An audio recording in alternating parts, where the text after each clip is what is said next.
ॐ अज्ञानतिमिरान्धस्य ज्ञानञ्जनशलाकया चक्षुरुन्मिलितं येन तस्मै श्रीगुरुवे नमः।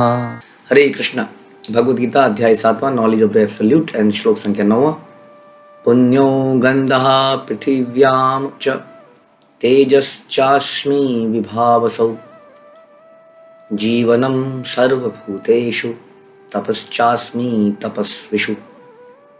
मैं पृथ्वी की आद्य सुगंध और अग्नि की ऊष्मा हूँ।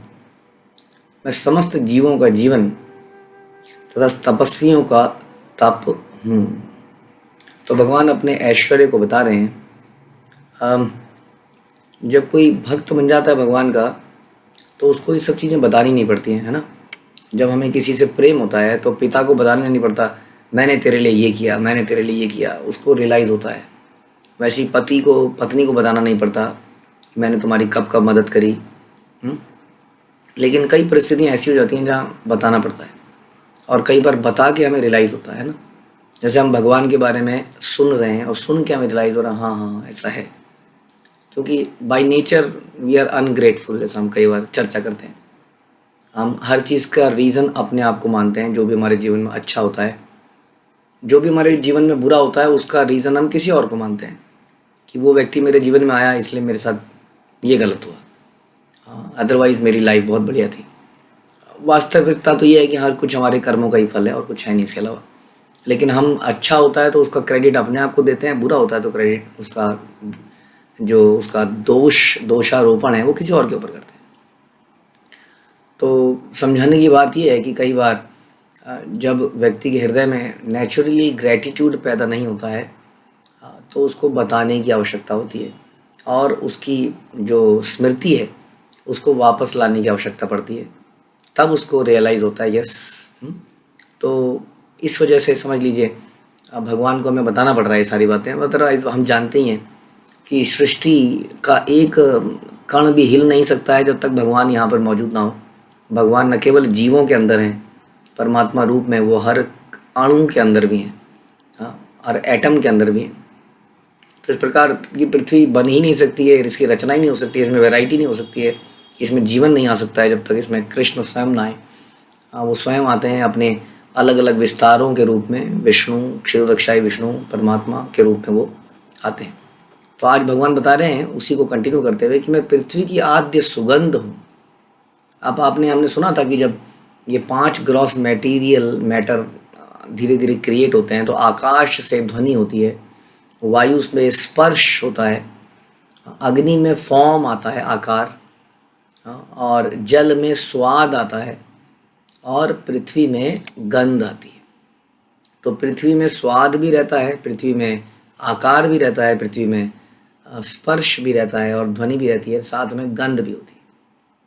तो ये जो गंध है ये स्पेशलिटी है पृथ्वी की, क्योंकि इसके पहले जल में वो गंध नहीं मानी जाती है। जल ना तो वायु में कई बार गंध आती है, लेकिन वास्तविकता में वो गंध कहीं से बहा के लेके आती है। वायु में अपने आप से हवा नहीं, वो गंध नहीं होती। तो ये गंध जो विशेषता है ये पृथ्वी तत्व की है, 5 तत्वों में से। और ये जो विशेषता है ये कोई साधारण विशेषता नहीं है। आप देख रहे हैं आज की डेट में बहुत बहुत बहुत बड़ी इंडस्ट्री है केवल इस फ्रेगरेंस की इंडस्ट्री। अनेक प्रकार की फ्रेगरेंस, चाहे वो अलग अलग प्रकार के बॉडी ऑयल हों, अलग अलग प्रकार के हेयर ऑयल हों, या पाउडर हों, क्रीम्स हों, सब में अलग प्रकार की गंध है, या डिओड्रेंट्स हों या परफ्यूम्स हों, है ना। कई चीज़ें परफ्यूम में भी अलग अलग वैरायटी, इत्र है जो टच करके लगाया जाता है, कुछ स्प्रे करके लगाया जाता है। कितने प्रकार की गंध है वास्तव में, आप जानते हैं। पूजा की चीज़ें हैं उसमें अगरबत्ती है, धूप है, पुष्प है, पुष्प की गंध है। तो न जाने गंध एक बहुत बड़ी है ना, इसको हम बहुत अगेन क्योंकि हम हर चीज़ को ग्रांटेड लेते हैं, लेकिन अगर हम ध्यान से देखें कई बार कि इंसान आज की डेट में अगरबत्ती या परफ्यूम्स बनाते हैं तो क्या बनाते हैं, मोगरा, जैस्मिन, ये फ्रेगरेंस बनाते हैं ना हम लोग, रोज़। तो देखेंगे तो हम लोग अगेन फिर वो उस नेचर को ही कॉपी कर रहे होते हैं। और सोचने की बात यह है कि नेचर किस प्रकार से मिट्टी में एक गुलाब उगता है, उस गुलाब में इतनी ज़बरदस्त महक कैसे आ जाती है, ये इस पर ध्यान देने की आवश्यकता है। लेकिन क्योंकि अगेन जब हमारे जीवन में चमत्कार होते ही रहते हैं हमारे आंखों के सामने तो उनकी वैल्यू नहीं रहती है। लेकिन कोई ढोंगी आके कुछ चमत्कार करता है, हाँ, तो हम उसको बड़ा वैल्यूबल मान लेते हैं। चमत्कार तो ये है जब हम गंध को देखते हैं, कैसे एक हिरण की नाभि में गंध होती है। कितनी अजीब सी बात है। ऐसे हिरण आज भी, ऐसा हमने सुना कि नेपाल साइड में कुछ ऐसे हिरण अभी बाकी, हालांकि मार दिए गए हैं, सारे मार ही देते हैं, लेकिन ऐसे हिरण जिनकी नाभि के अंदर इतनी ज़बरदस्त गंध होती है कि वो चारों तरफ फैल जाती है, उस हिरण को भी मालूम नहीं होता गंध कहाँ से आ रही है। तो गंध के बहुत सारे ऐसे आपको दिखेंगे। फूलों में तो जैसे मैंने अभी बताया, यदि आप ध्यान से फोकस करेंगे तो कितनी ज़बरदस्त, हम कहीं गली से गुजरते हैं, वहाँ पे चमेली की बेल लगी होती है तो पूरी गली में महक आ रही होती है। तो भगवान कह रहे हैं ये सुगंध मैं हूँ, ये समझने की ज़रूरत है। और हर वस्तु को जैसे जैसे हम कृष्ण से रिलेट करते जा रहे हैं, हमें ये समझना पड़ेगा वैसे वैसे उस वस्तु को, यदि वो वस्तु कृष्ण है, यदि वो वस्तु कृष्ण को बिलोंग करती है, तो कृष्ण की ही सेवा में लग जानी चाहिए। हम अक्सर सुनते हैं कि फूलों का वास्तविक जीवन क्या है। कई बार हम सुनते हैं फूलों को चढ़ा देना चाहिए राजनेताओं पे, कई बार हमें लगता है फूलों को चढ़ा देना चाहिए इस पे और उसके ऊपर, अनेक लोगों पर। वास्तव में फूल को उस पे चढ़ाना चाहिए जिसको वो बिलोंग करते हैं। हाँ, फूलों को फूलों के मालिक पे चढ़ाना चाहिए। और प्रकृति के मालिक भगवान बार बार बोलते हैं कि भूमि राल आपो नलो वायु, तो भगवान बता रहे हैं कि ये सारी जो प्रकृति है मेरी बनाई हुई है। मैं अध्यक्षेन प्रकृति, ये प्रकृति मेरी ही है, मेरी ही अंडर में चलती है, मेरी कंट्रोल में चलती है। आई एम द क्रिएटर, हम सर्वस्व प्रभु। तो इसका मतलब ये सारी वस्तुएं भगवान की सेवा में लगनी चाहिए। तो गंध को भगवान की सेवा में लगाना चाहिए वास्तव में। सुगंध को, हम गंध को, अलग अलग प्रकार के पुष्पों को, इत्र को भगवान को लगाते हैं और फिर हम अपने हाथ में लगाते हैं या उसको सूंघते हैं, लेकिन ओनली आफ्टर कि ये भगवान को चढ़ाया जा चुका हो, भगवान को अर्पित किया जा चुका हो। तो इसलिए भगवान कहते हैं कि मैं पृथ्वी की आद्य सुगंध हूँ। तो वास्तविकता में ये सुगंध है, जब भी आप ऐसी सुगंध सूंघें तो हमें कृष्ण याद आए, और तो ये भी याद आया अरे ये तो कृष्ण को ऑफर होनी चाहिए। और अग्नि की ऊष्मा हूँ।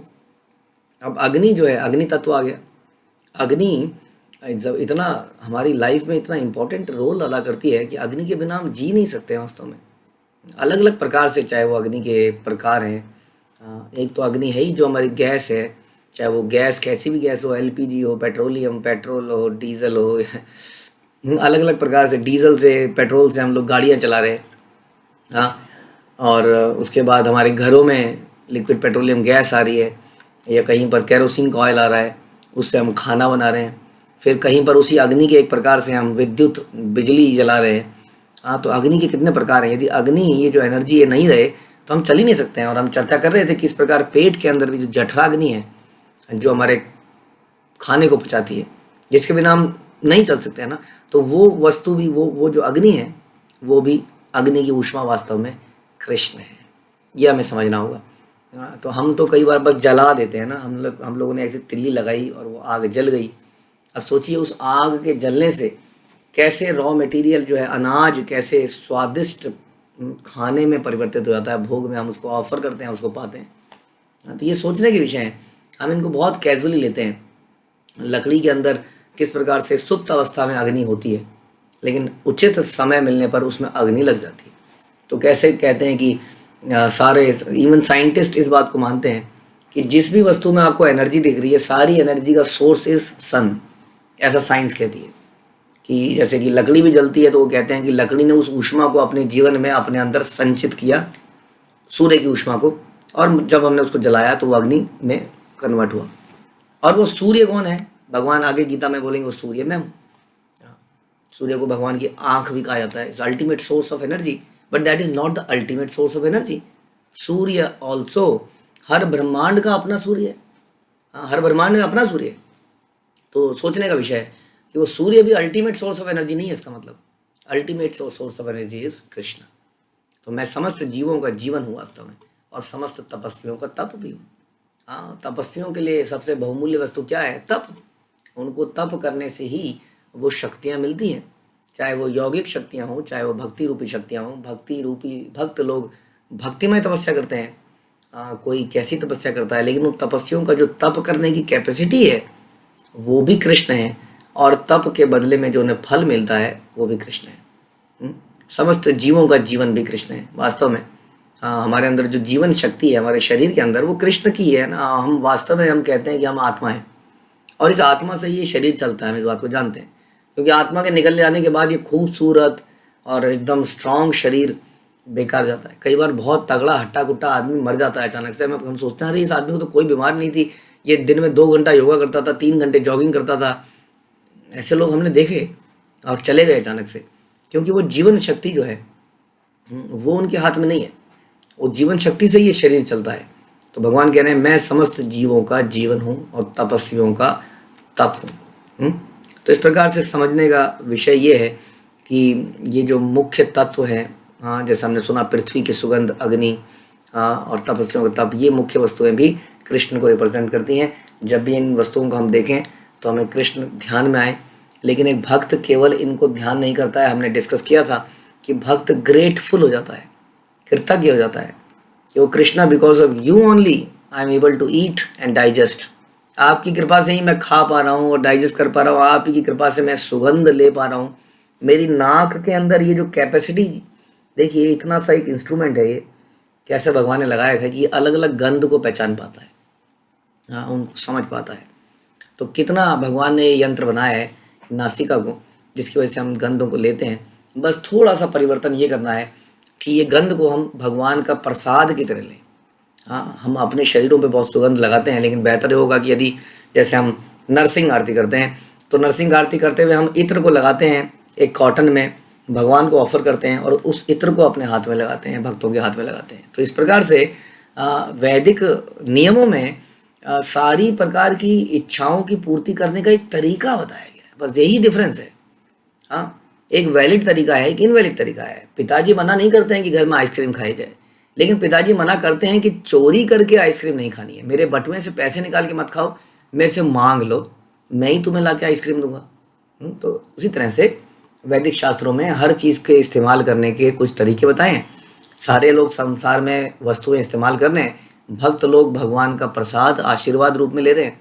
बाकी लोग जो भगवान को ऑफर नहीं करते, गीता कहती है they are thief because everything belongs to Krishna. यदि हम उनको ऑफर नहीं करते हैं तो हम एक तरह से चोर कहलाते हैं। तो इसलिए भगवान यहाँ पर आज हमें याद दिला रहे हैं, देखो बहुत सुगंध ले रहे हो, बहुत नाक से सूंघ रहे हो, जानते हो वो सुगंध मैं हूँ, वो अग्नि की ऊष्मा मैं हूँ। इसको हम समझें और हमेशा कृष्ण के प्रति कृतज्ञ रहें और उनके नामों का जप करें। हरे कृष्णा। श्रील प्रभुपाद की जय। भगवद गीता की जय।